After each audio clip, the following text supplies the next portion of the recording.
Welcome to another episode of the Area 210 podcast with Mike Jimenez and Joe Garcia. Make sure to subscribe and hit that like button. Join the discussion as we broadcast to you live from beautiful West San Antonio.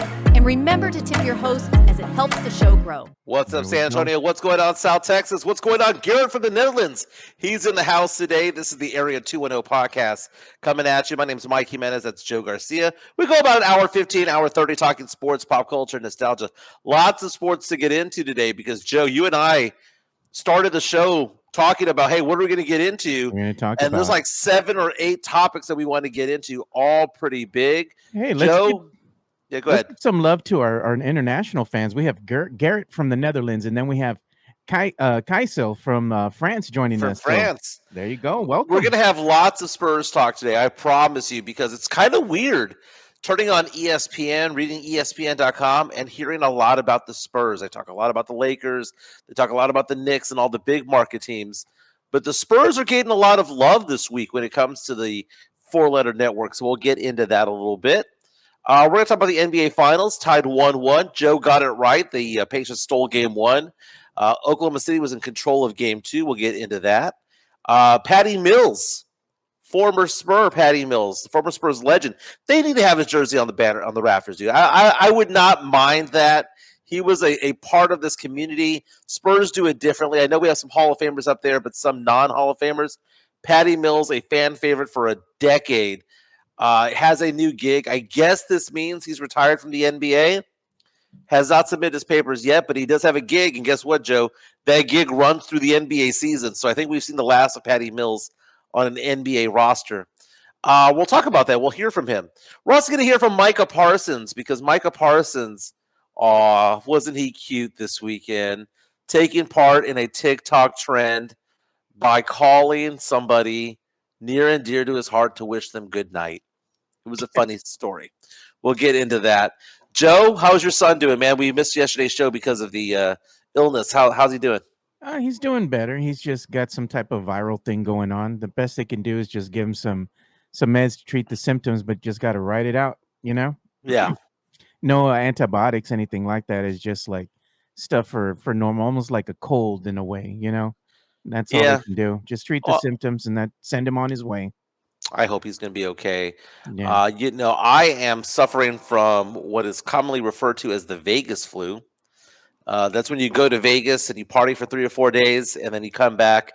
You're not sick, which you are. You are hungover. You are dehydrated. And that's what I am. I spent 1 day in Vegas, spent 3 days in Laughlin, Nevada, which, by the way, Chica loved Laughlin, Nevada. Yeah. They have renovated it. It's amazing. It's on the Colorado River at the border of Arizona and New Mexico. Arizona and Nevada, rather, on the Nevada side. And it's so beautiful. It's in the middle of nowhere. You've got these 7 or 8 casinos all lined up. You got Edgewater, Harrah's, you got Tropicana, Aquarius, you've got Golden Nugget, all just boom, boom, boom, boom, boom, boom, boom, right next to each other. It's Vegas. It's low stakes, Joe. They're playing $5 craps. They have $5 and $10 blackjack hands. It's low stakes, but man, it's so much fun over there. And he asked the question mockingly, Joe, did you win any money in No, not mockingly. It's like, no, I was wondering if you won money because usually when you go, you win some money. I typically break even pretty often, right? Chica and I got our asses handed to us when we went to Lake Charles the other day. But I tell you what, man, we were hitting like crazy there in Laughlin. We were hitting. I mean, I'd say collectively we probably hit 4 or 5 slot machines that were $500 to $600, $500 to $700. I would say that I won at blackjack. They had a really cool blackjack game, Joe, that was kind of interesting, which was if you got blackjack, they let you spin a wheel and you got to win an additional dollar amount. You had to ante up for that, but it was pretty cool. You also won money if the dealer busted. There's a variation of blackjack that was pretty cool. I wanted slots. I wanted everything but craps. Craps is the only game that I did not do well on. I would say overall won I'd say we came home with about 2,000 more than what we started with, which isn't bad. It was a free trip, but it was all said and done. Literally was a free trip because I used mileage to go over there to buy my tickets, and my rooms got comped. So we actually got paid to be there. We want to hear the story about this damn Tesla that you rented. Oh my God! I'm so glad you brought that up because I didn't know you were going to. We show up. We rented out a mid-size SUV, right? And it says it could be like this type of vehicle, right? It could be like maybe a Toyota Highlander or Well, mid-size SUV. They didn't say which one. right. We show up and they're like, "Here's your SUV, sir," and they give us a Tesla car. They're like, "Well, the inside's the size of an SUV." I turned it in yesterday, sweating bullets, because we're out in the middle of the desert. There's no charging stations. You want to turn the AC on because it's 108 degrees outside, and it says your projected battery percentage left over at the end of the drive is going to be this. And I'm like, oh, no big deal. It says 16%. Got down to 14. Got down to 12. Got down to 10. Joe, I pulled in to the dollar rental with 2% battery left over. And you know how when you have when you rent a car, you have to bring it back full, or you got to pay to have it. You got to pay like $6 a gallon to fill it up. They require you to either pay $30 to bring it at any charging level, or they will charge you based on how long it takes for them to charge it. Right? I paid the $30, thank God, because watching that thing get charged took effing forever, Joe. 2 hours just to go ahead and get it to what, 50 miles or something? Dude, it's so stupid.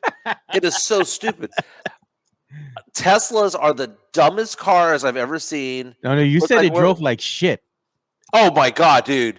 You put your foot off the gas, it stops. You know, any regular car, you take your foot off the gas, it just coasts. It stops. It is the stupidest car I've ever driven in my entire life.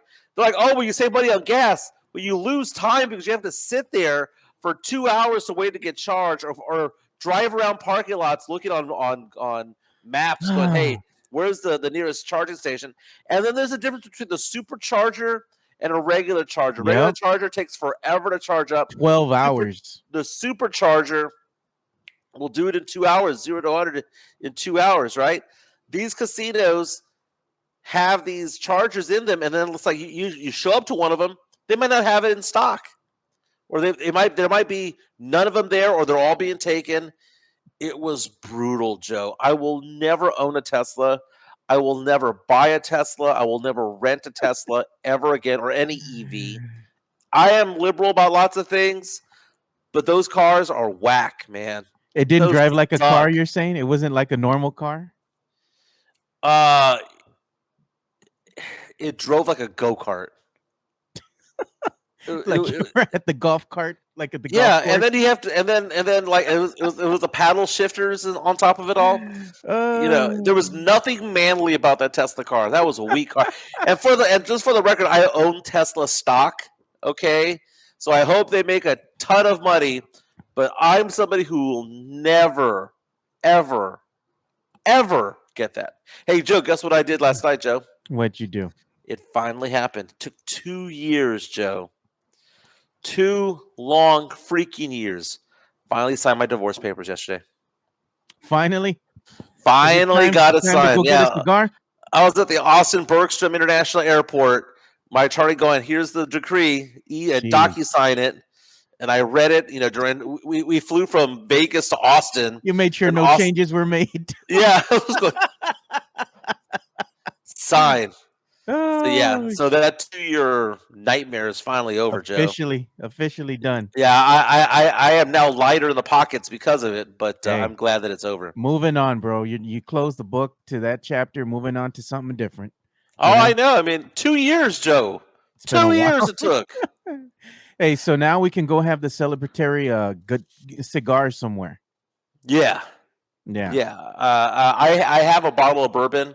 I don't know what the next step is because it's going to be taken to the Bexar County Court today. Yeah. I don't know what the next step is. Like, is it on the spot? Is there a time frame by which we have to because I'm the one who filed, and I filed like 2 years ago, and I don't know what the next step is. My attorney is making it seem like I don't have to do anything. Like, just hang tight. Just be there. I'll be in San Antonio later on this week because it's Father's Day weekend, and I'm excited about that. I'm getting my daughter. She's going to be coming back and going to be with me for the next 6 weeks, so I'm pretty excited about it. Hey, Joe, best part of the trip to Laughlin? Yeah. Going into a room that was built for cochinos, man. Oh, I tell you what, the number of mirrors on the wall over there and on the bed, the hell's going on, man? Was it the heart-shaped bed? It wasn't the heart-shaped bed, and no, it's not like Clark W. Griswold where you put the quarter in and it starts to vibrate. It wasn't that, but I was it wasn't like a little mirror. It was like the full bed-length mirror. Yeah. What the hell's going on here? Look at what Sam Salinas is saying. He goes, Mike, meet me at Fink's. Mike, I got you on the cigar. Nice. Fink Cigars. Very cool. He's serious. He says, let's go, man. Let's go, dude. This weekend, Saturday. There's that other place that I was telling you about that's right across from the Rock and Brews, that cigar place that they have right across the street from Rock and Brews over there on 1604. So you go in there, Mike, and it's like they have a nice lounge, right? Leather sofas everywhere. They have a bar in there, and you can get you a pour. You can go right next door, where they sell the cigars. Get your cigar, go into the bar, sit down. They got TVs all over the place. You can watch a game or something. Sit down, just smoke a cigar right there in the air condition. Enjoy you a nice pour. And it's a nice place, man. I got to check it out, man. Sounds badass. I've driven by it multiple times. I got to check that out. I was checking out UTSA baseball. Congratulations, man. Round of applause, UTSA baseball. Their season came to an end at the Super Regionals. They got swept by the UCLA Bruins over the weekend. I was in Vegas. I was in Laughlin watching them play. It was so cool, though, man. And let's give them a clap, Mike. I'm going to go ahead and put this on here.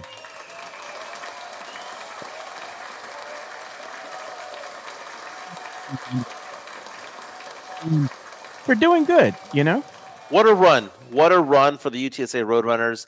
Essentially, the basketball version of it all is that they made the Sweet 16. Right? That's what they did. They got up 2-0 against UCLA in game one. I was super excited. Second pitch of the game, homer to left field. UTSA was up. They were up 2-0 going into the fourth inning. Ended up losing that game 5-2. Then they lost 7-0 yesterday. That was brutal to watch. But at the end of the day, we're very, very proud to see UTSA do well. Consider the fact that they don't have the facilities. They don't have the field. They don't have the NIL money. And they still made it that far. They beat UT, second-ranked Texas Longhorns, twice in Austin. What a run for the Roadrunners. Fantastic. Hopefully UTSA takes care of them. Yeah. And I know the football team's big and all, but UTSA baseball just put themselves on the map, and that is good, dude. That's a very, very good thing. And they put themselves on the map, and maybe now that they've put themselves on the map and show that they can compete at a high level, hopefully that translates into them getting some better facilities, man. It's long overdue, man. It's time.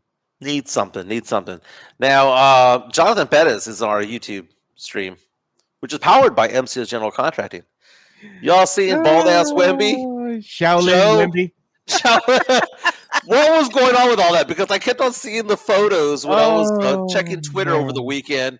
Apparently, he's where is he, Joe? Is he in the Philippines or where is he at? No, he's in China, dude. So he was out there visiting at the Great Wall of China. Right? That's right. So he's doing his thing, doing his tour over in China. And let's be honest, dude, this is probably going to be a business visit. He's out there inking a deal with some Chinese manufacturer of either clothing, shoes, something. It's not. He's not out there just to be on vacation. It's a business meeting. Now, is this AI stuff or did this really happen? This is legit from what they're saying. So Fernandez, our good friend Rick Fernandez, United States Marine Corps retired, tweeted out there about an hour ago saying that he's tired of this, that he's like done with watching this stuff of Wemby in China, that he's not impressed. I 100% endorse that. I agree with Fernandez when it comes to this, because I saw this all weekend long, and every time I looked at it, I was not interested or fascinated at all by this. But there is a thing for NBA players to go to China because China is the number 2 market. Yeah. Some would say maybe even the number 1 market for the NBA. And the reason for that is because they have 4 times more people than the United States do. All the right? jerseys get manufactured over there, man. Shoes, Yeah. everything. Come on. And, NBA players go over there. We saw that with Kobe, and we saw that back in the day with other LeBron. players, Dwight Howard, LeBron. They all go out there and they try to build a brand, and it's an international brand. Yeah. And that's why whenever people threaten to boycott the NBA, they don't care. Because here's the thing about Major League Baseball, the NFL. Yeah. Their bread and butter is domestic, right? So we say that the NFL is king, and that is true. The NFL is king in the United States. But no one cares about the NFL outside of the United States. You get a couple of games in Germany, a couple of games in the UK, but they don't really follow these teams. The NBA could lose its popularity in the United States, and guess what? Be perfectly fine. Look Because at Rafa. all the international markets, Europe follows the NBA, China follows the NBA, Australia follows the NBA, everyone else follows the NBA. It's not just the NBA. Basketball truly is an international sport, just like soccer is. Yeah. And look at what Rafa says. Wemby inspecting new shoes. And JHNSB says Wemby doing everything but practicing basketball. No lies detected. Oh no, he played horse with that guy on the north side the other day. Mike, come that on. kid. He's out there living his life. He's out there at the Shaolin monk temple or whatever. Decides, hey man, I'm playing a good picture here. Why don't you? But he let one of the monks shave his head bald so he can go out there and hang out with them for 10 days or whatever, doing a fast, learning about that religion that the monks are into, learning about their culture and their ways and whatnot. I guess he wants to be have a spiritual enlightening kind of thing. But regardless of that, spiritual enlightening, I'd rather have him have an inside game. Exactly. That's what I was going to get to. It's like, instead of all this, why doesn't he spend the time on the court getting to, do something with his game, If the rumors are true and he's actually 7'6", get your ass under the basket. Enough of chunking threes, man. Get your ass underneath the basket. Dude, we're getting some love right now, man. We've got some Let's go ahead and chats coming in. One from Tex-Mex Frank and one from Sam Salinas. Here comes the money. Here we go. Money talk. Here comes the money. Tex-Mex Frank says, thank you so much for the $10 super chat. Says, quote, a great job to UTSA baseball. Spurs hopefully make a good offseason move. Wemby needs a 2-0 neck tattoo, and Cowboys start camp. He wants the grito. For those of you who are in the Netherlands, for those of you who are in France watching this is what's called a grito, okay? Or as my girl calls it, the Navajo battle cry during sex. Oh, God. Here is the grito that he is paid for.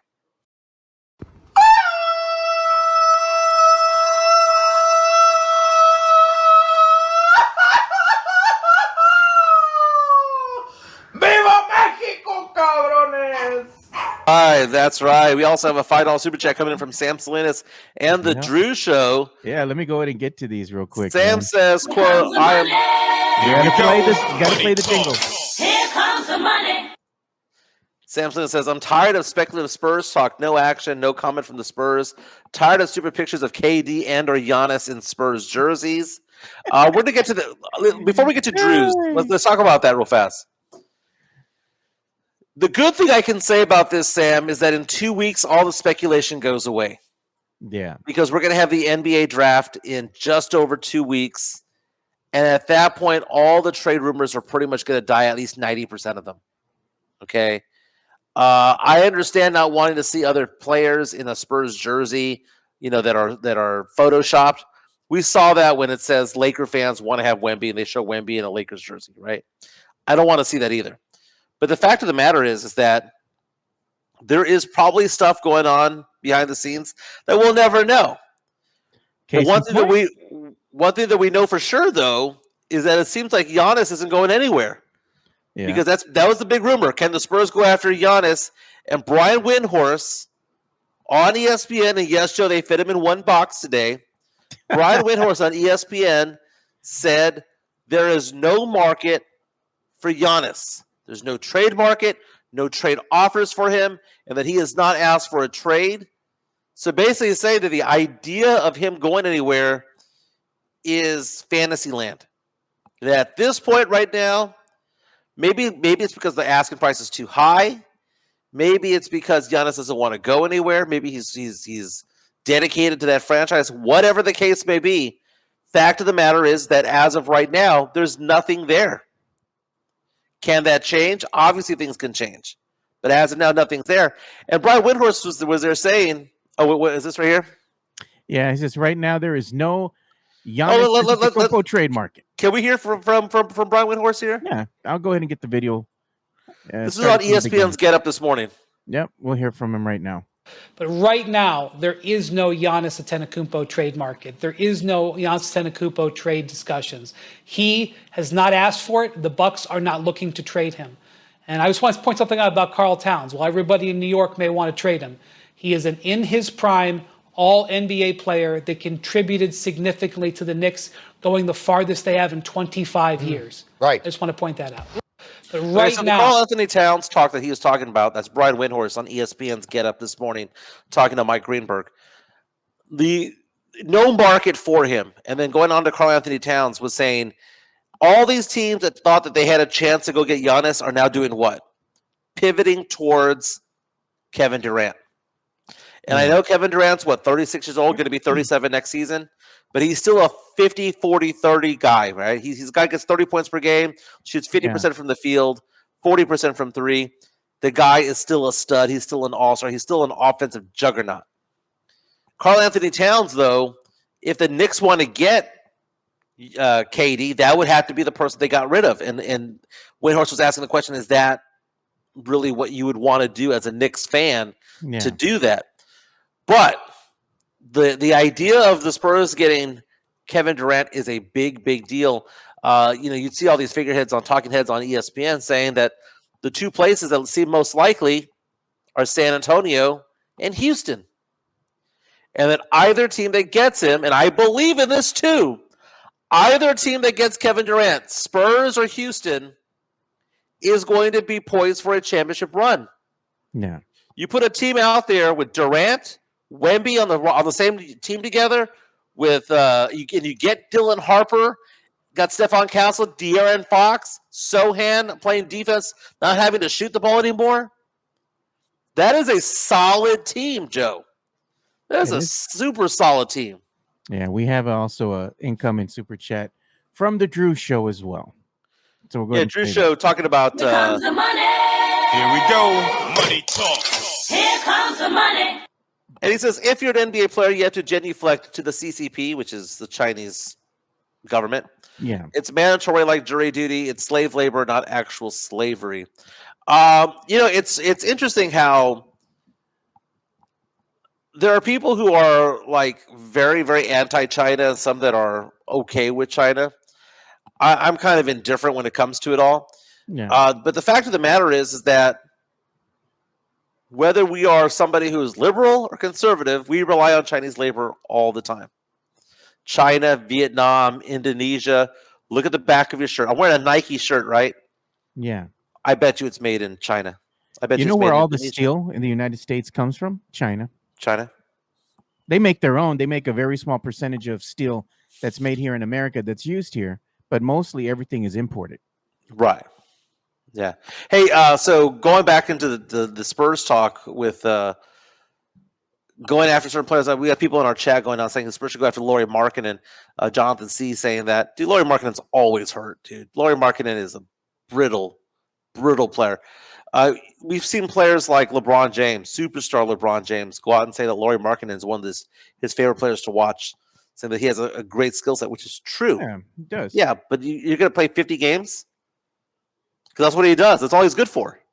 Yeah. I mean, he's one step above Kawhi Leonard in availability, is Lauri Markkanen. Everybody wants Lauri Markkanen. You know who else wanted Lauri Markkanen? James Pledger. Yeah, he's in love with Lauri Markkanen. And if Lauri Markkanen played 80 games a year, 75 games a year, he'd be a star. But he doesn't. Yeah. Getting back to this KD to SA talk, we saw a lot of the chatter. And we even seen Jeff Garcia retweet the comments that were being made about KD. Is he really coming to San Antonio or not? And then we had this that, earlier today or yesterday, should I say, Jeff retweeted out. And it says, Bill Simmons is stirring the pot, believes Kevin Durant Spurs trade might already be finalized, just not announced yet. And he goes on to say, he wouldn't be surprised if KD to the Spurs is done already, and they just haven't announced it yet. Basically, they've agreed to specifics, just announce it on the week of the draft. This goes back to the Giannis thing. I think that the trade for KD, because it costs less, is what he's saying. Right. He thinks the Spurs are going to trade for KD because it costs less, and they have to give up less in order to obtain him. Do we have sound of Bill Simmons from the Ringer? No, we don't have it. I think this is via YouTube, and if I play it through YouTube, they're going to go ahead and knock us for playing that because it's copyrighted material. Yeah, you're right. So Bill Simmons just basically said that he thinks that a trade has already been done, that he would not be surprised by this, because I think a lot of times whenever we see a draft day trade, we think to ourselves, man, they just got it done that day or they got it done that hour. But he was basically saying that trades are oftentimes announced on draft night or the day before draft night, but they were really consummated week 2, 3 weeks before.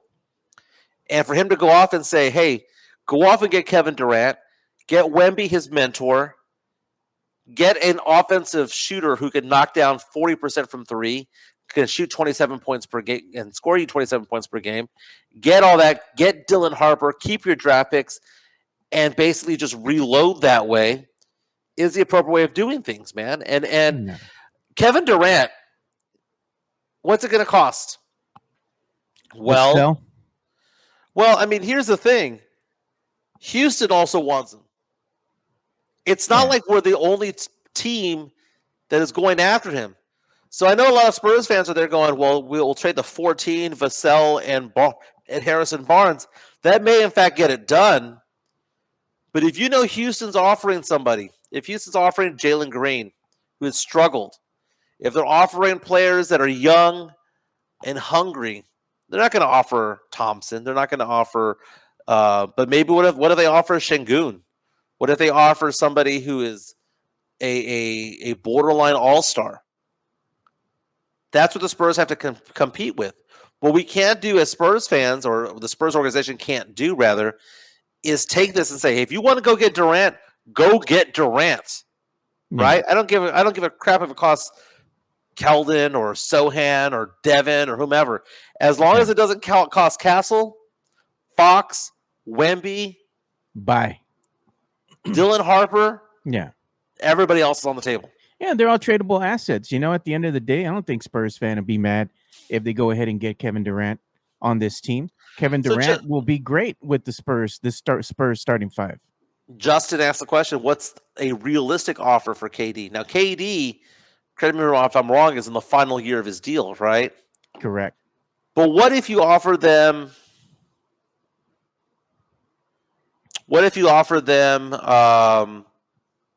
the 2026 swap that the Spurs have with Atlanta? Yeah. Or the 2027 pick that we have from Atlanta? Because you got to think about the Suns. That would be attractive to them because as they move forward and they're going to go into a rebuild mode, they know they're not going to be very good for the foreseeable future. So those picks would be coming in clutch for them. Mm-hmm. So I think that's attractive. And somebody in the chat had even said Suns are wanting to rebuild and recoup all the draft picks that they lost building this super team. So Spurs have the edge there. They do, because they have the draft picks. And again, that might be something that's more attractive to the Phoenix Suns if they're looking to go ahead and move KD. And, all these things are rumors. It's not nothing that's, solidified or it's going to really stick. I fully expect to come out, on draft day, and the chatter will be, of course, Kevin Durant. But I don't think anything's going to happen with the San Antonio Spurs and Kevin Durant. I think it's going to be one of those things that draft day comes and goes. Spurs go ahead and select their number 2 pick, their number 14 pick, and the other pick that they have, forgot what it was, 38 or 41 or something like that. And there you go. Not a lot of things going on as far as wheeling and dealing. That might happen after the draft. Who knows? But before, I don't think so. Hey, Joe, I agree with you. We're not going to know anything until draft time happens, right? Yeah. But Joe, you have a phone number there that people can send us links. What is that number there? Yeah. So if they want to go ahead and be a part of the show, what they can do is go ahead and be part of something we call media share. So if you want to go ahead and share any pictures, links to articles, video, anything of that nature, the number is 830-391-9164. Just text it to that number and we'll show it in the context of the show. I'm going to send you one right now, Joe. Yeah, go ahead. So I just sent it to you right now. And if you want to Okay. click on that, there's an article on sportsillustrated.com that's talking about FanDuel Sportsbook. Okay. And they have the odds out for who's Kevin Durant going to play for next. All right. Let me go ahead and show that here now that I pulled that up. And again, that's how the media share works, man. We even use it here as the show's going on live. And there you go. There you go. This is written this weekend. Rockets, Spurs set as favorites. Now they have for this upcoming season the Rockets at 3-1 odds, plus 300. They have him returning to Phoenix at plus 470, so basically just under 5-1 odds.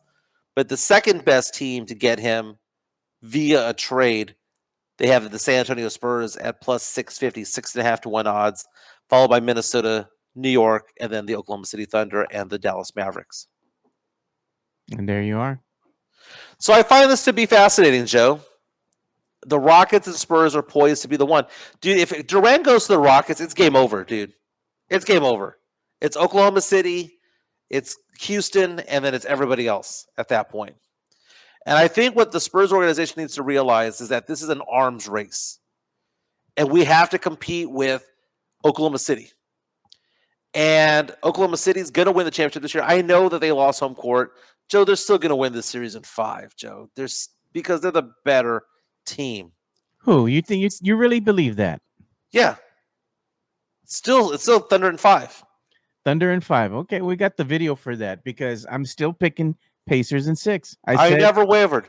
I said that they were going to probably 5. go ahead, and if they needed to get a game, we both agreed it would be the first game. Now, we didn't say that you didn't say that they were going to come out and win. I kind of said, hey, I think they're going to take the first one. That happened, but of course, OKC came out and they went ahead and took the second game handedly.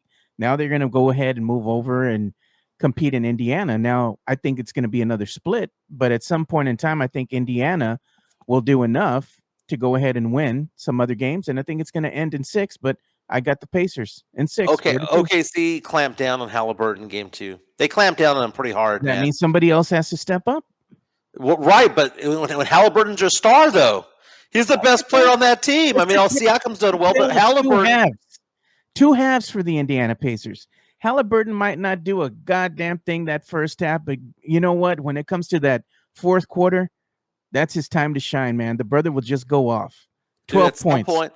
At some point, the clock turns midnight, dude. It turns midnight at some point. And I've enjoyed the team of destiny aspect of it all. But at some point, dude, that goes away, man. Yeah. That'll get you far, but that doesn't always take you over the top. The better team is Oklahoma City, and it's by far the better team. They clamped down on Halliburton game 2. All they got to do is win one of those games in Indiana, which they are. In fact, I believe they're going to win both games in Indiana. All they got to do is do that, and they come back home. They're going to take care of it in 5. Drew Show, another super chat. Yep, let's play the jingle. Here comes the money. Here we go. Money talk. Here comes the money. Drew Show says, did anyone declare Durant as their Sancha GM trade machine thingy? Spurs Twitter sure did jump off Giannis with quickness, LOL. Long offseason. Well, you kind of have to. This reminds me, Joe. Thank you for the super chat there, Drew. This reminds me of going to the bar, and if you really like a girl and you want to ask her out, and she's not interested, what do? Pivot to the friend. You pivot to the friend, right? Giannis is apparently off the market. Giannis is there going, you're trying to talk to the cute girl at the bar. The cute girl being Giannis. Giannis went like this, married, not stepping out. It's dumb because Giannis, what's he going to do with the Bucks? The Bucks probably aren't going to even sniff an NBA Finals anytime soon. They're not good enough, man. I guess he has loyalty that we don't appreciate. It's just like the Spurs in the front office, how they have that stupid gentleman's agreement. That's a thing of the past, man. You can't be doing that crap no more. F your feelings. Just go ahead and go out there and it's a business decision. He Right. can't be making side bets with these guys and be like, we're going to cut you, but we're going to bring you right back. No, we're going to cut you. Bye. You're gone. Hey, Giannis being loyal to Milwaukee, I mean, he ain't going to win, but at the same time, that's a big win for small market teams. It is. Why would he want to stay? Maybe he just loves the community there. I don't know. But Brian Windhorst of ESPN this morning coming out and saying there's no trade market for Giannis. There's been no trades for him. He has not requested a trade. Basically saying that there's a 99.999% chance that it's not going to happen. He has 2 years left on his deal anyway. Milwaukee doesn't have to do anything yet. So all the attention is now going to who's the second best free agent available. Kevin Durant. The thing about it is this. The whole Giannis going to the Spurs thing, I never understood. Because I don't see how he fits on this team. Yes, he's a top 5 player in the NBA, and you want to have superstars, and I would have been thrilled if he came to the Spurs. But in the system of what the Spurs are trying to fit, he doesn't fit. Kevin Durant sure as hell does. Kevin Durant is the perfect free agent for the Spurs. Not only because it'll cost less, the Spurs can keep their war chest and keep Dylan Harper, but it's perfect because that's exactly what the Spurs need. What do we say the Spurs need, Joe? Yeah, bucket getter, man. That's what he is. Bucket getter. You need someone to score buckets. You need a three-point threat, not just one like Champagny, who could knock down threes and then disappear for 2 weeks. Not like Harrison Barnes, who, we know we're going to get 13 from him. We're going to get 13, 14 points, but that's it. We needed somebody who could volume shoot threes at a 40% clip, and that's what Kevin Durant does, man. We need somebody who can mentor Wemby. Wemby plays like Durant. That's perfect, Joe. He is the perfect free agent for this team. Yeah, the problem is that down I-10, you got the Houston Rockets who have better pieces to offer. So what do the Spurs have to offer? We have picks. But are we going to mortgage the future by getting rid of Dylan Harper? The answer should be no. Speaking of which, Bobby Marks from ESPN coming out saying that the top 10 teams to watch this year include the Spurs. And they have these draft analysts going out and saying that there's 3 tiers of NBA of drafts this year. One is superstar. That's Cooper Flagg. Number 2, they said the future all-star, Dylan Harper. And they're going off and saying, Bobby Marks, all these guys coming out and saying they don't believe anybody 3 and below is all-star material. Drew Show with another $2 super chat. What's going on, Drew? Here comes the money. Here we go. Money talk. Here comes the money. Says the bar, so Spurs definitely ending up with the fat chick. We do have a video here from Mario Cavazos, who's been sharing with the media share. And we're talking about, trade scenarios and stuff like that. And this is pretty funny. This is how you become part of the show here. And he's saying, sharing a little excerpt from Gilbert Arenas on Carl Anthony Towns. He's saying he's built like a girl. He has girl hips. He's like a full WNBA player. Oh, God. Thanks, Mario. We appreciate you, and we appreciate Drew. Joe, did you know that there was a Puerto Rican basketball league? I had no idea there was a Puerto Rican basketball league, but I know where this is going.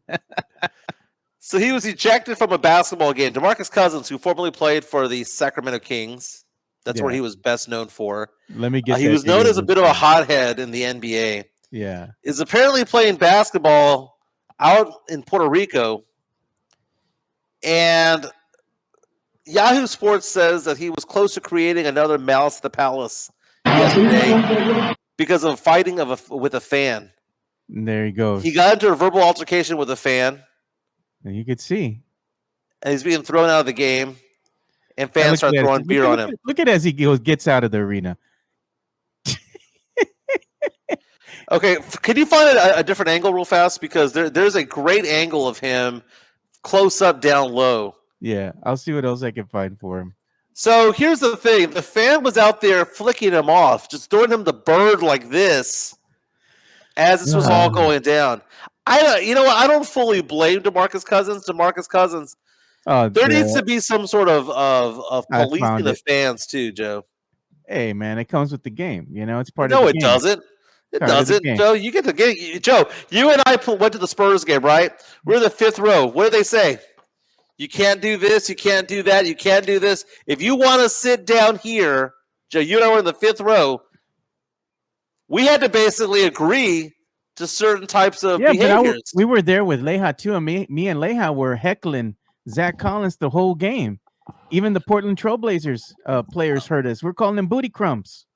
Yeah, well, it's not. But you weren't throwing the finger at them. No, I was calling. You them were booty cursing crumbs. at them. Booty crumbs, and the Portland Trailblazers players looked at me and Leha and they started laughing because we were calling our own guy booty crumbs. Look at that. There's the video, Mike. There he is with the fan, throwing him the finger right there. You see that?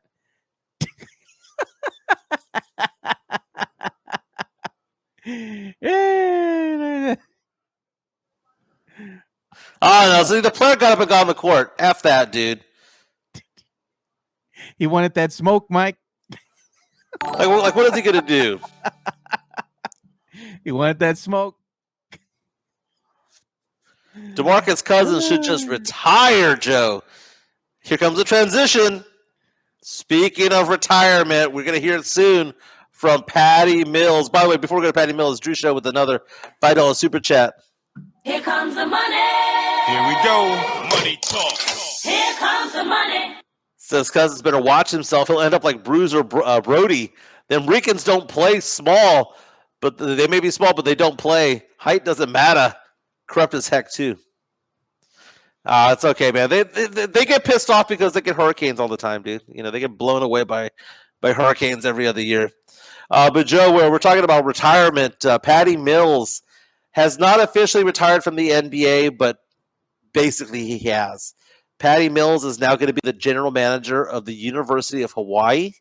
If you go on to my Twitter account, Joe, I posted a video of him talking about why he's making that move. Patty Mills, one of the most popular Spurs players the last 25 years, won multiple chips with the Spurs. He is a fan favorite. We love him. What a great guy in the community. Patty Mills is loved. I don't know, multiple chips. I think he won one, right? 2014. Yeah. Is what he won. He's won multiple chips, I believe, here with the San Antonio Spurs. There you go. Let's hear what he has to say. Let's hear it. Patty, I'm quite curious. Have you ever played in Hawaii at the Stan Sheriff Center? Or, I mean, if you have, I mean, I'm sure it was probably like a key, intriguing part of the reason why you picked Hawaii. Yeah, it's a great question, and for those that don't know, my connection to UH goes back to 2007 when I played in the Rainbow Classic at the Stan Sheriff. So was able to take out that trophy and a little MVP trophy that now is in my parents' house on the top shelf of the trophy cabinet. So it's locked away nice and safe. But as I said, that was the first connection to UH and to Hawaii. And again, the connection of what I felt then was very similar to my upbringing, right? So, you know, years later, me and my wife get married at Waimea Bay, and we had the entire family come over from Australia, and the similarities as I felt, they felt as well. So yeah, it's now when I'm sitting here talking about it, it's definitely not easy to describe. It's definitely a feeling that you feel, and I probably don't describe it enough. But it's one that definitely feels like home, and also a part that you know, you can add value to as well. But you know, I'm very, very grateful for the community first and foremost for welcoming with open arms, me and my family. Especially my wife, you know, all those years ago. So grateful for that. Yeah, That's former Spurs Patty Mills. That's courtesy of Justin Baptiste. Patty Mills, an all-time fan favorite for the Spurs. You know, you look back at his career. He was the hype man for the Spurs squad. Was knocked down 3 after 3 after 3 for this team. No one waved a towel better than Patty Mills. Ultimate towel waver. Loved Patty Mills out there. just a fan favorite, man. Great guy in the community. Now he's transitioning out of the NBA and into college basketball. Now he can make a name for himself in there. As he said, he got married in Hawaii. He has an affinity for Hawaii. He has visited there several times, and now he's a resident of Hawaii. Patty Mills, now the general manager of the University of Hawaii basketball squad. Very nice. Yeah. Congratulations to him. Yeah, very nice to him, man. And we got an incoming chat here from Justin R. He says, "Congrats to Patty. He went from bench warming towel celebrations guy to a big part of the 2 finals teams and an Olympics bronze medal." That's Good right. for him. Yeah, so one chip. That's in 2014. I oftentimes forget that the Spurs lost in 2013. Just want to get that memory out of my head. You know what Drew is actually right here is we never had FIBA Patty in a regular season Spurs game. We never did. Well, the reason for no FIBA Patty is we don't play FIBA rules. Yeah. I mean, FIBA Patty is done in FIBA rules with a FIBA court and a FIBA basketball. So what FIBA basically is, for those of you who don't know, that's the way that they play international basketball. The basketball court dimensions are different. Yeah. The ball that they use is different. The lane is different. The foul calling is different. So FIBA, when Patty goes and plays ball over there, it's almost like playing, Joe, at the park. Mm-hmm. You know, with no blood, no foul. In the NBA, ticky-tack fouls happen all the time, which is why it takes a while for the NBA players to get acclimated to playing FIBA basketball, whether it be in the FIBA Cup or whether it be in the Olympics or whatnot, because they're used to drawing certain fouls, ticky-tack fouls that send them to the line, right? But in FIBA, dude, you can get mauled and not get a call for a foul, dude. That's just the way they play ball. So we didn't get FIBA Patty because we don't play FIBA rules over here in the United States. We play this lame-ass version of basketball called the NBA. Justin saying FIBA Patty had the greenest of green lights. Also, the dimension of the three-point line was different, Joe. It was like easier. Yeah. Wemby played FIBA ball, which is weird because FIBA ball is so rough.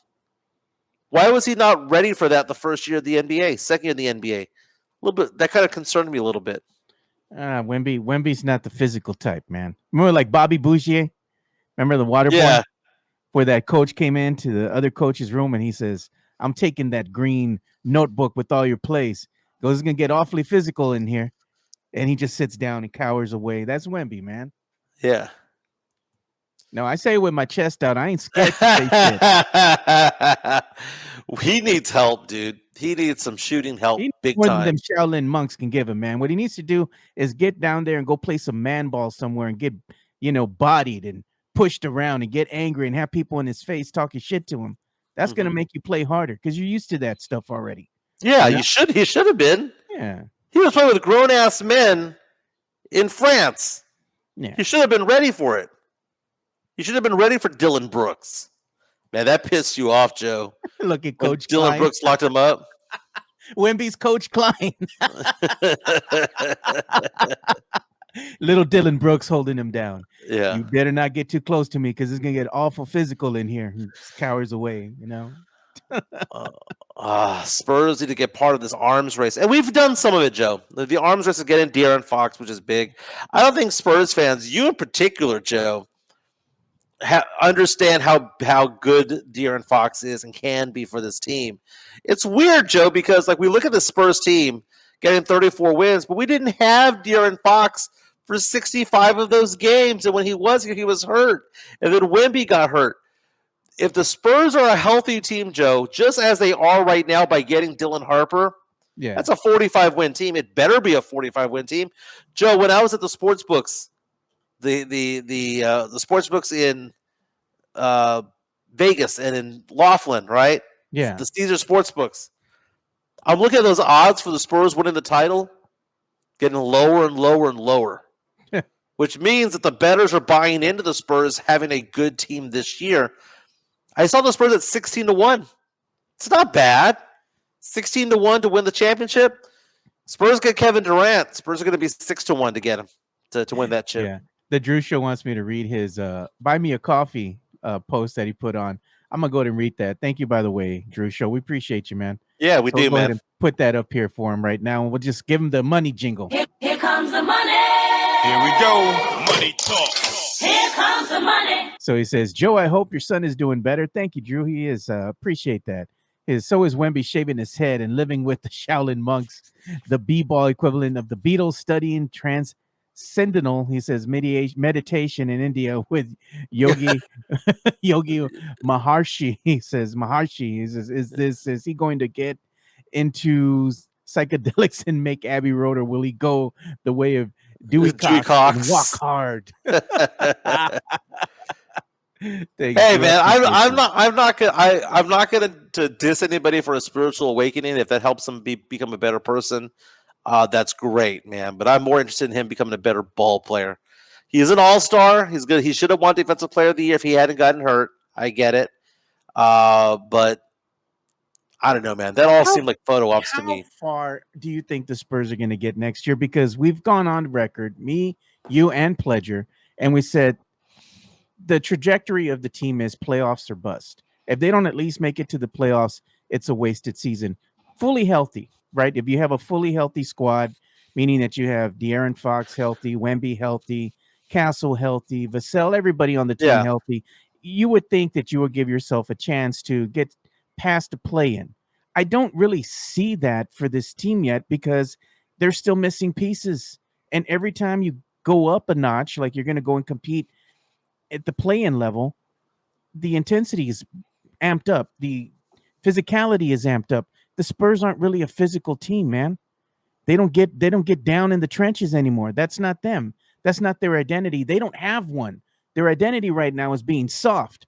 If you want to get far into the playoffs, beyond just the play-in, you got to let your balls drop, man. You got to go out there and you got to go play man ball. You got to, get in the trenches. You got to go ahead and get physical. I don't see this team capable of that.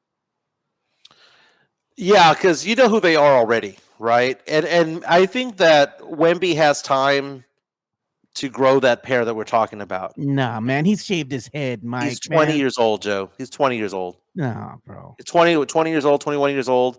He has time because he's younger now. He's still younger than what Robinson was and what Duncan was when they first joined this team. And he's already an all-star. So he has time to grow into that. I'm not going to really judge Wemby too much on not having that dog in him. I'll give him some crap about it from time to time, but I won't go like ballistic on it probably until he's 23. Beginning who of the had next to deal. dog him from back in the day? Antoine Carr, the big dog. Remember him from back in the day? He had no talent. Yeah, but he had some dog in him. He'd get down and dirty, Yeah, but he couldn't score for shit, and he couldn't rebound. And Antoine Carr was trash. Yeah, but I'm saying, but I mean, it's like, what do you rather have? The talented player who has no dog in him, or the player who has dog in him but can't shoot worth a damn? You know who has dog in him? Sohan, so he can't shoot for crap. Nah, he's got some dog in him when it benefits him. He'll come out once in a while, but he's not like that all the time. The Spurs, what I'm saying is that they need an identity. Space Safe Invader says, "Yeah, you're giving up on Wemby already." No, I'm not giving up on Wemby already. I'm just saying that at some point in time, you got to get tired of the losing, man. You got to go out there and do what you got to do to make your team win and will them to victory. Go grow a pair and actually go out there and play in the paint. You're the biggest guy out on the court. People are going to be able to push you around because you're thinner, but you can go ahead and make your way to the basket, be aggressive, put your head down, get to the free throw line, help your team get back into the game. If he has grown from 7'3" to 7'6", he needs to have a turnaround jumper because nobody's going to block it. Fadeaway jumper. Who's going to stop that? Fadeaway. No one's going to stop him if he just goes straight up. What is it? Fadeaway would be unblockable, but going straight up, there's only like maybe 4 people who could block him. What's that saying? If he does that fadeaway, right? Yeah. You can't stop the rain when it's about to fall. You can't stop the rain from falling. You can't stop that fadeaway. Our chat is powered by MCS General Contracting. David Martinez is on there saying that he'll take 2 years of Kevin Durant over Dylan Harper, which is 8 years of Dylan Harper. We don't need another guard. We've already been down the DeJounte Murray route. We can find guards, but KD and would fit seamlessly with Wemby. I agree with half of that, by the way. KD would fit seamlessly with Wemby and would fit with this lineup very well. But DeJounte Murray was pick number, 29 in the draft, Joe? Yeah. Dylan Harper's going to go number 2. He's going to go number 2 for a reason.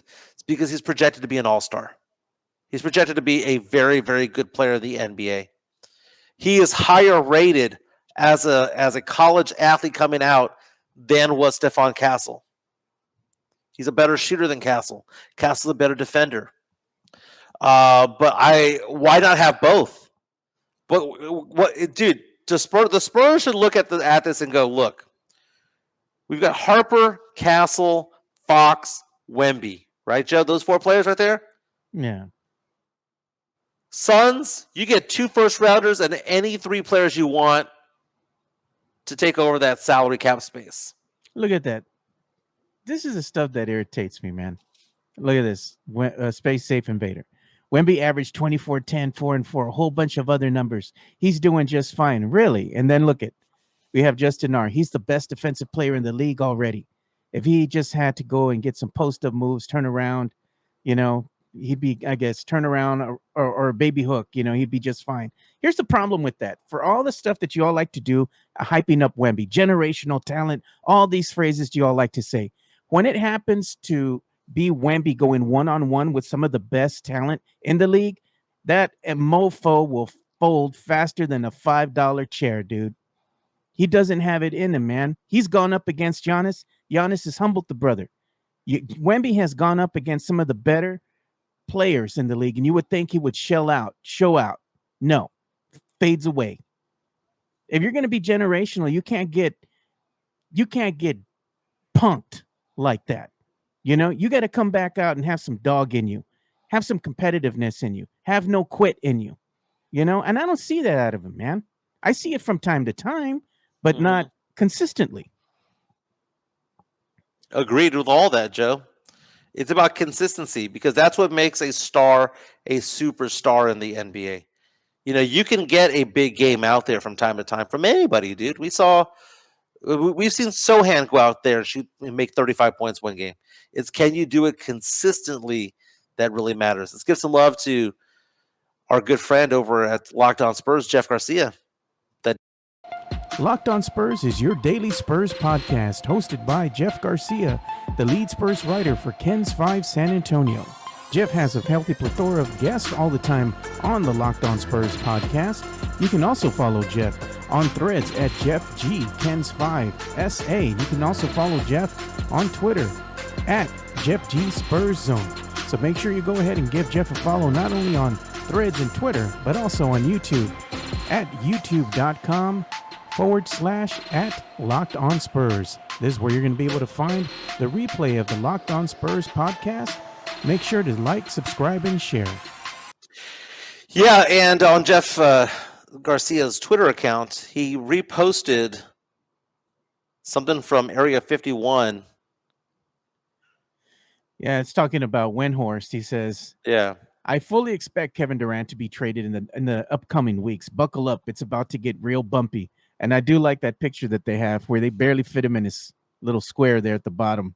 They can't zoom out on a little bit on that, brother. Like, come on, man.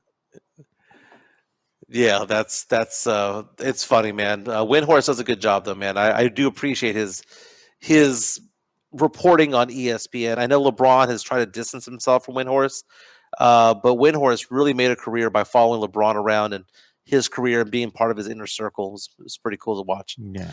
Let's give some love to MCS General Contracting because I don't know if you went to before we showed this, by the way.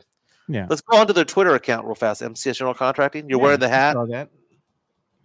The hardest working people in the business, man. While we're out here doing our thing, they're out there doing their thing, laying down that diamond hard concrete, man. I'm gonna go ahead and show that to you all. Yeah. Hardest working people in the business. Make sure you go and give them some love. They're not gonna always do it cheap, but they're gonna do it right the first time. And look at that. Yeah, man. let's make this full screen real fast if we can. Yeah. We'll make this as a commercial here. We're laying that concrete down, and like I said, whether it's residential or commercial or business, if you need a patio, if you need a walkway, sidewalk, a slab to a home or a business, that's what MCS does, man. They do a fantastic job, and as Joe says, it's not doing it the cheap way; it's doing it the right way. I had them at my house. They put together a sidewalk for me. They put together an extended patio for me as well. did a fantastic job. There's that number on the screen, 210-774-9155, 210-774-9155. And you can show my number real fast. Yeah. Or sending some love. Joe, I think I'm going to have a client appreciation event sometime in August, because August will be 20 years that I've been a financial advisor. 20-year anniversary. That's my number, 210-508-0369, 210-508-0369.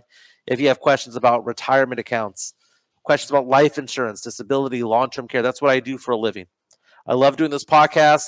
And it's so funny because people reach out to me all the time and they're like, well, do you miss your old radio show? No, I don't. I like doing a podcast. Guess what happened when my radio show was taken away, Joe? What? Guess what? My business blew up. Okay. I was already doing well. I remember going back to the radio station with Rudy J, seeing me during commercial breaks do financial transactions, seeing me talk to clients during a 4-minute commercial break, hang up the phone and go, welcome back. Yeah. I'm a financial guy through and through. I'm a very successful one at that. I now manage 21 million in investment assets, all since COVID, that I've accumulated, and that I've now managed life insurance, disability, long-term care. If you have questions about auto and homeowners insurance, give me a call, 210-508-0369. Joe, one last comment here. Safe Space Invaders. Yeah, let's go ahead and show it. Let's go ahead and take away your number there, because I'm trying to click on the button. Yeah, he's given Wemby that love, saying all the MVP candidates this year didn't dominate the year in year 1 and 2. Give me a break. Wemby is doing great. Basically saying, let's give it some time. Let him marinate. Let him cook. Let's see if he feels the same if the Spurs don't make the playoffs. Oh, Wemby's doing great. Good for him. Rest of the team sucks. Yeah. You know? We need stars, dude. We need stars, and Kevin Durant would be big. When the going gets tough and the Spurs are in a play-in, and they need to win this game to go ahead and get past the play-in and go to the playoffs, he's going to fold, dude. He's going to fold and let you down. And let's see if you feel I'm watching all these comments coming in where people are talking about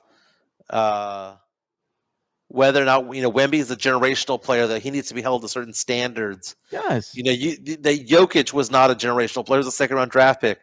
The Giannis was drafted number 15. He was outside of the lottery, so they've exceeded expectations. But Wemby had highest of high expectations, and can you say that he's met them so far? That's debatable, Joe. That's very debatable. Putting up numbers against sorry teams and against lesser talent is one thing.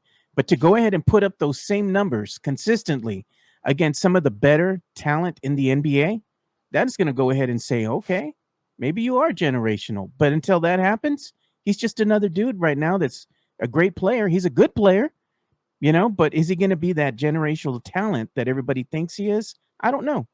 It's too early to tell. Safe Space again reaches out to us and says, Fox, Harper, Castle, Sohan, Wemby, have faith. One of those guys won't be on the team next year. That's going to be Sohan. Sohan will play one last season for the Spurs. He will, because that's the last year of his deal. When he becomes a free agent, Spurs aren't going to pick him up. The problem is, who's going to play defense? Spurs can't go ahead and stop anything, man. They can't. They don't have nobody that's going to go out there in the perimeter and stop a three from falling down.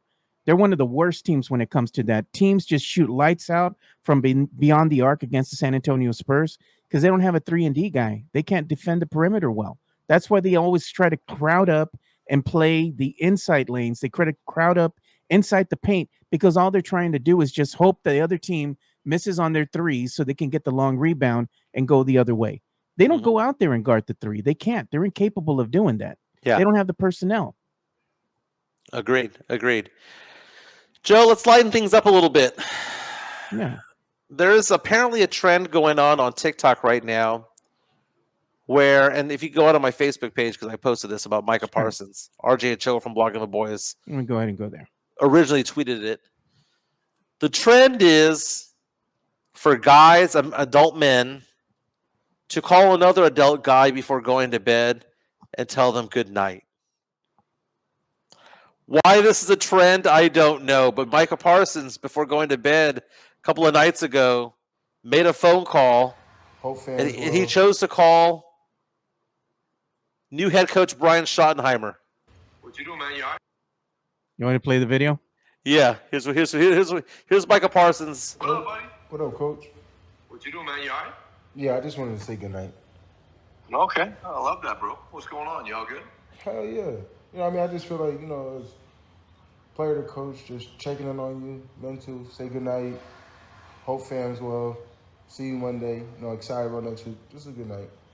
Well, good, man. Well, hey, look, I know this is weird for everybody, man, but look, you're handling everything the right way, bro. And this thing's going to get worked out. And, again, I'm thrilled to see where we take this thing, man. We're building something special, and you're going to be a huge part of it, bro. Yeah, man. Hell yeah, Shotty. Take a shotty from me when you got a chance, man. Hey, I'm drinking a shotty right now, man. Get ready to hit it and turn it for the night, brother. Hell yeah. Hey, I appreciate the call, man, for real. And I look forward to seeing you Monday, and it's going to be a great week. Hell yeah. There you go. All right. That was wholesome. It was stupid, but it was wholesome, Joe. What are your thoughts of Micah Parsons? Who you could tell Micah Parsons loves him some social media, Joe. He loves TikTok. He loves Instagram. He loves all of it.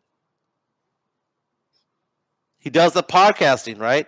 We talk about how players, we want players to be vocal, but then we diss Micah Parsons when he does, right? But Micah Parsons going out there, taking part of this TikTok trend, and reaching out to his coach to say good night. What did you think of it, Joe? I just think it's goofy as hell, dude.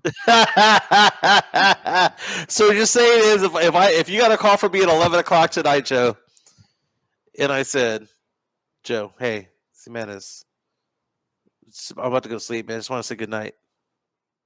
What would you say, Joe? Mas puto. Hey, you goofy ass mother. What the hell are you doing, Mike? Get off the damn phone. So Pleasure and I used to always talk about the fact that is it appropriate for guys to FaceTime each other? It depends on the context, man. Like if you're with your boys and you're clowning somebody else or somebody's doing something funny, yeah, go ahead and FaceTime and something like that. But if you're just calling your boy, oh, let me put you on FaceTime. Why? Well, because our good friend Sean Quintero, who's on the chat right now, has in the past just FaceTimed me just because. It wasn't to show me anything or demonstrate anything. It was just to say, hey, what's up, man? So if I was just to FaceTime you and just randomly throughout the day go, hey, what's up, man? Just want to say hi. Nah, man, if you're trying to FaceTime me and I see like the video coming through, I wouldn't even answer it. I'd be like, nah, hell with that freaking goofy ass mother. I ain't going to answer that shit. You want to call me straight up. I one time FaceTime James Pledger when I was working at San Antonio Sports Star.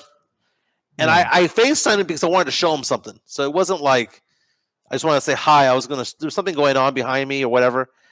And he was asleep when he answered the phone. So he answers the phone, not realizing that it's a FaceTime. And then he was so groggy, and it was probably a Saturday morning. He'd probably gone to the Brew Pub the night before or something. Yeah. And he was just like, am I on FaceTime? What's wrong? What's going on? It was so weird. Where am I? Yeah, I felt so bad. You know what it was? I was calling him because I think I wanted to show him I was at some bar. It was like 11 o'clock for college football, whatever it was. That was funny, dude. Funny. No, man. FaceTiming your boys is goofy, dude. I'd be like, no, that's immediately going to get you blocked, bro. What the hell you FaceTiming me for? Every time you call me, this mother over here always wanting to FaceTime me. No, block. Blocked. Hey, Joe, what about during COVID, Joe, when you would have Zooms with friends? Did you ever do that? No, man. You call your people up, man. I mean, if you're going to get together in a Zoom meeting, it better be for work, man, because I ain't getting together just to go ahead and Zoom with my friends. I can call them, man. Dude, that was a big deal during COVID, man. Have a Zoom party. Did you have Zoom happy hour? Nah, man. I was in COVID. I was just here chilling in the backyard. I call my boys up. They'd be at their houses or whatever.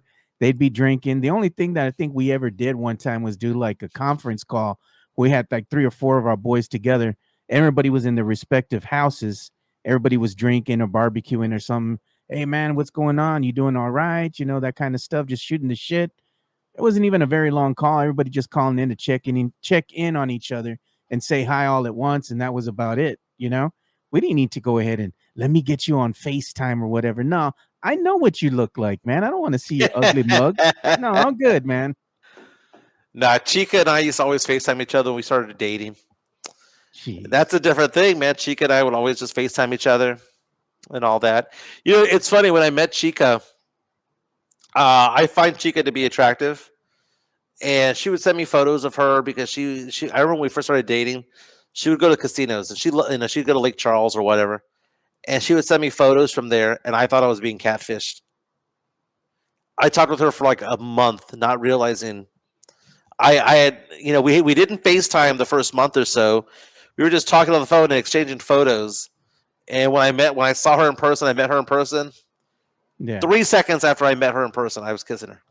I was like, 3 seconds. I was like, you were for real. I saw her. I just walked up to her. Well, actually, I froze for about 4 seconds, and then when I unfroze, I kissed her. And it reminds me of that movie. What movie was it? Ryan Reynolds and Anna Faris. God, it's a Christmas movie. This where he was a real big fat dude, and he had a Just crush on Friends. her. Yeah, Just Friends. Yeah, Amy Smart. And there's a scene in the movie where Ryan Reynolds says, "If you like the girl, kiss the girl." Yeah. He goes, because friends don't kiss. He also has a line in the movie that says, "Never take a girl out to a lunch date. Never take her to coffee. Always take her to dinner. Always take her to some place where it's at night. Because if it's during the day, it ain't a date. Just kiss her." Oh my God! So that was going through my head. So when I saw her, I thought she looked great. I was like, "Oh my God!" And then I spazzed out for 4 seconds, and then I just went, "I'm gonna just go up to her and kiss her," and I did. And we started our date. I didn't wait till the end of the date. I kissed her 4 seconds into it, and we're off and running. I her about this one, man. Like, you're not even gonna eat your food, like hang out and chill. You gotta go right in and just kiss her right off the bat. Why?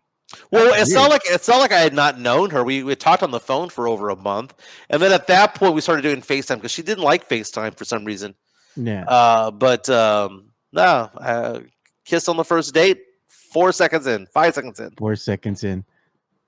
Mm-hmm. Look at Hugger in the first second, kissed her in 3, got cochino in 10.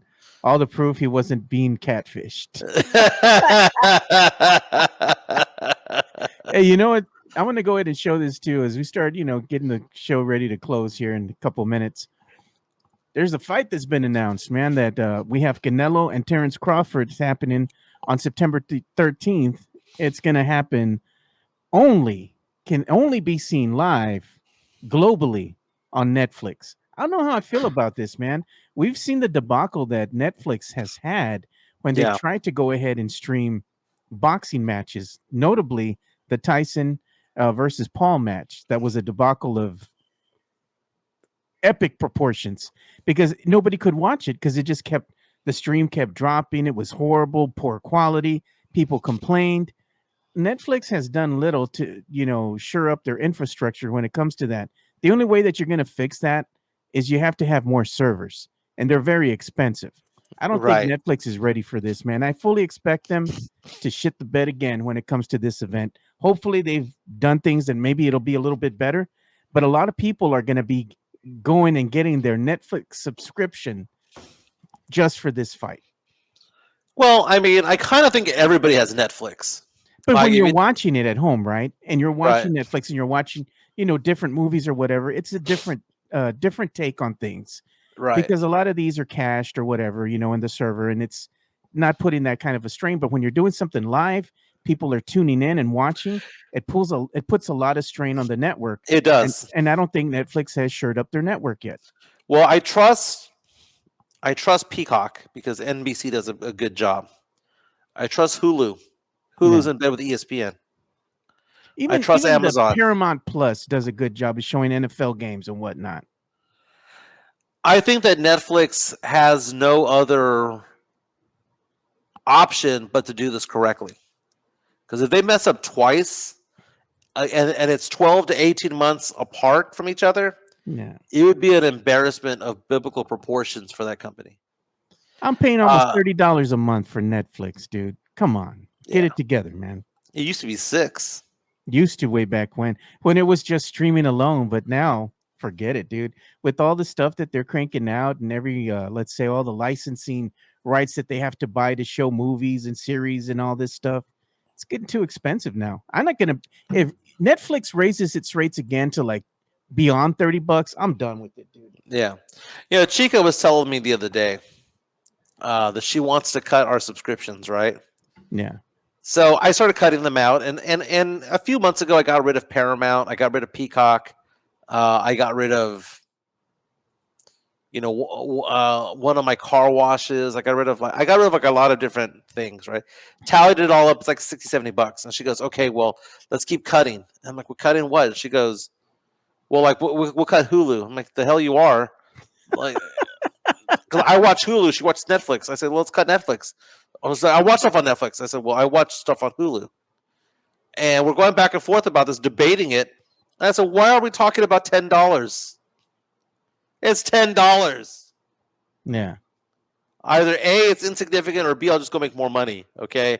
I'm not hurting for $10, Joe. But you know what I am hurting from, Joe? And this is it's stupid to sound. Chica and I have taken so many trips in our first year together that we're tired. And we've got 2 more trips, Joe. 2 more trips lined up in the next month. And I told her at that point, we're not doing anything for 6. Like we're not even going to take a day trip for 6 months. Look at Elias. Yeah. He says Joe won't sit with the peasants, but he's upset over Netflix prices. You know what? I am, because that's $30 they're taking away from me, and I could use that to go to a different venue, go take in a show or something, so I don't have to sit with y'all, especially with Elias. I don't want to be sitting with him.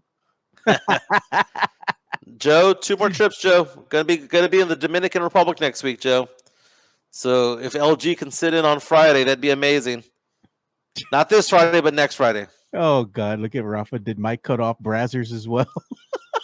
I have no idea what that is. Oh my God, dude. Stop the cap. Stop the cap. Stop the cap. Stop the cap.